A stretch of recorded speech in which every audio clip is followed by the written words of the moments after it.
کسی گاؤں میں ایک گونگا لڑکا رہتا ہے۔ اسے ساتھ کے ایک گاؤں کی بہری لڑکی سے عشق ہو جاتا ہے۔ دونوں میں بہت پیار ہوتا ہے۔ گونگا جب بھی گانا گاتا، بہری اسے سن کر دوڑی چلی آتی۔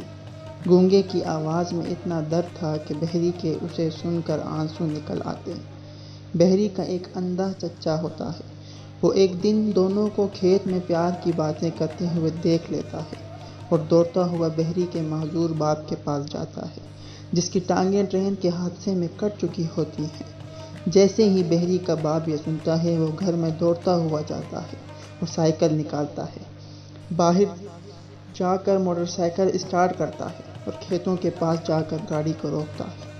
گھوڑے سے اترتا ہے۔ جیسے ہی وہ یہ دیکھتا ہے کہ اس کی بیٹی گونگے کے ساتھ بیٹھی عشق کر رہی ہے، تو وہ غصے میں آ کر خنجر نکالتا ہے اور فائر کر دیتا ہے۔ جیسے ہی وہ فائر کرتا ہے، دونوں تیر گونگے کے سینے میں لگتے ہیں۔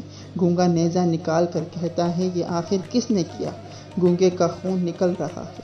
بہری رو رہی ہے اور چیخیں مار رہی ہے۔ کچھ دیر بعد وہاں پولیس موبائل آتی ہے اور تمام پولیس والے ایمبولینس سے اترتے ہیں۔ گونگے اور بہری کو بس میں ڈال کر ٹرک کے ذریعے بس اسٹاپ تک پہنچاتے ہیں۔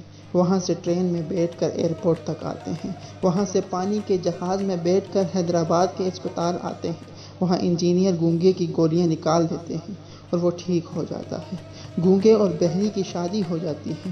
کچھ عرصے بعد ان کا ایک بیٹا ہوتا ہے، جو اندھا، بہرا اور گونگا ہوتا ہے۔ اس کے ہاتھ اور پاؤں کسی بیماری کی وجہ سے کاٹ دیتے ہیں اور پھر وہ تینوں ہنسی خوشی رہتے ہیں۔